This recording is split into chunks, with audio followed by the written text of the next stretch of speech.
We're here with everybody from Monster Truck. We got three over here. Go ahead and introduce yourself, guys. Hey, I'm Steve. He plays drums. My name's Jeremy, and I play guitar. Yep. Hey, I'm Brandon. Okay, and over here, do you care if you get seen? No, not really. It's okay. I'm John. Yeah, isn't it weird the singer sits over here and lets the other ones do the interview? Yeah, right. I don't know what you call this scene or this style, but you guys remind me of some guys that we just recently started running into the last few years. That would be Crowbot. Is this a scene kind of thing that's going on? This killer heavy groove rock? I mean, I've heard it referred to as stoner rock, but I mean, what do you call it? Do you just call it rock Monster and roll? Truck? It's good old-fashioned rock and roll. Like nothing too genrefied about it, you know. Like it's as far as a scene of it, I think there kind of is. I don't think it's something too massive yet, but like, you know, we know all those bands like that you know you just talked about, and like the Rival Sons and the Scorpion Childs and the, you know, all doing that. And the Godfathers right here.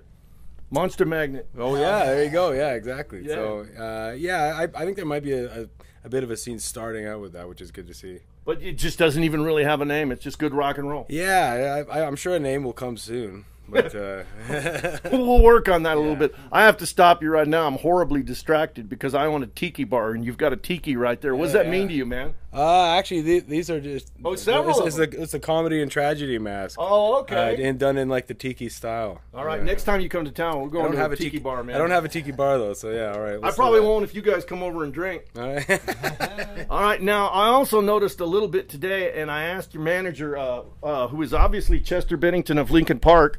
I asked him about the hockey connection, man. Yeah. And he told me the coolest story, but I'd like to hear it from you guys about how you're working with younger hockey teams and whatnot. Oh yeah, well, I guess it started out last winter.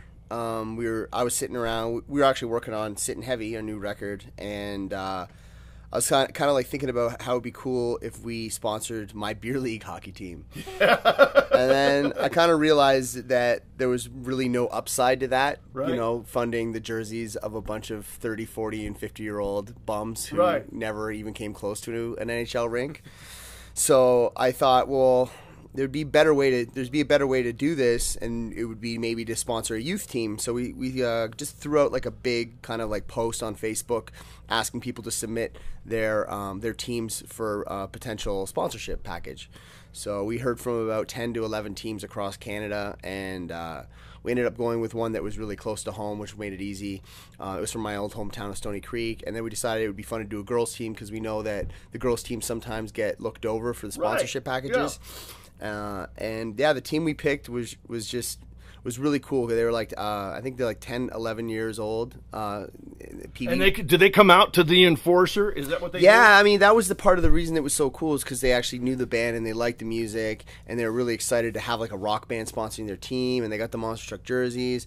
And then we found out that like, it's a really small league, and that the money went to kind of all three teams in the league, and they just were supporting the band, and we were supporting them all season. And the team we actually sponsored, like I went up to a tournament and got to see them. They were playing a game against another team that was like way bigger than them. Yeah. Like, looked like they had been a year or two. Like a Disney movie, man. It was like the Mighty Ducks, and they were down a goal the whole game, and then they came back with this like miraculous goal to tie it with like a minute to go, and then they won in overtime, and it was just one of the funnest things. It was just awesome, and you guys were able to fund that, man. You don't know what would have happened if you wouldn't have. Well, they would have been out still selling candy bars and shit, trying to get it going. Maybe. All right, I'm going to turn over here in a little bit, and I actually got this question from talking to these two guys. It's sounding to me like the Canadian music scene is happening quite a bit more than the American one. Is that fair? There's a lot less in Canada, I'd say. There's a lot less competition, so it's a lot easier to stand out, man. Yeah. And the Canadian government really hooks people up. Like, we have a bunch of arts programs through the Canadian government. You can get grants and stuff like that to help you with touring and things like that. So you use that to buy pot? Indirectly, probably. Okay, all right. Good, because I got something I want to talk to you about here in a minute. I'm just messing with you. But no, you do get some support for the arts, and I think that's important, man. Without the arts, what the hell are we? You know, well, monkeys. There's 39 million of us, and like we have a lot of performers and artists come out of our country considering the per capita, you know what I mean? Mm-hmm. So a lot of that has to do with the government really getting behind arts funding. Well, that is awesome. All right, I want to come over to this guy because he's my favorite guy, but he's sticking over here in the corner here. All right, keyboards in this band, man. How do you decide? I know that this is a real noob question, but how do you decide what is right on keyboards when these guys are just riffing away Sabbath-like? Well, I mostly either just match them or I just hold one note because the keyboard makes its own sound. Let's see your fingers here. Yeah, callus on one finger. That's what I slide them. I'm going like this. I slide them. Look at there. I slide up It's and down. the whole fingers what you got right Yeah. there. Man, I'm No, pumped. I kind of just do whatever sounds good. I don't have any training, and usually these guys have to tell me what to do, so that's... He'll spend a lot of time on his own at home recording a ton of different parts and then bring them all in, and we'll listen to all the others. Actually bringing in samples and stuff. Yeah. That was my next question. Do you guys pull ideas out of air, out of the jams, or do you have to sit down and write? I find that, at least for me, my best ideas come out at sound check when I'm not thinking about writing and I'm not thinking about trying to make a good song or anything like that. I'm just trying to test my guitar tone, and I'll just start I'll be all angsty from wanting to get on stage and get it going, and then all of a sudden just start playing something. And so now instead of trying to get my tone dialed in, I'm playing a riff I've never played before and I like it, and then I'm scrambling to get my phone and record it so I don't forget it, because I will forget it. And I find that so many good ideas come from the lack of trying. It's kind of just playing guitar and just having it kind of come out. I also noticed the set for the video for the single. That set looks famous. Am I wrong? Is that just some place? It is now. Oh, there you go. There you go. And the other question I want to ask you too is as a guitar player, is it intimidating to pick up an SG? Because after Angus Young has done it, you switched over to a cream color and everything like that. But does that thought even enter your mind, or does the guitar just fit? It's not the SG so much. It's just the guitar in general. Yeah.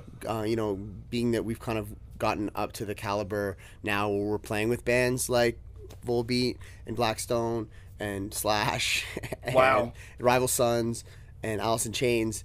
They are all decidedly better lead guitar players than I am. Oh, come on. No, hey, they were in the audience watching you. To be completely honest, from a technical standpoint, and even further than that, probably, it's always intimidating. The idea is to not really think about it too much and just concentrate on doing my thing, which is what I love and I have fun with. Right. And not worrying too much about trying to play 1,000 notes a minute or what kind of complex kind of scales and keys that they're doing. I really try not to let it eat away at me, because sometimes it does get in the back of my mind and I think, oh man, but that's also a good thing too, because it's also pushing me to be better. And if you're not getting better, you're just standing still. So right, exactly. it's in the back of my mind. It's something I think about, but I try not to let it eat me alive.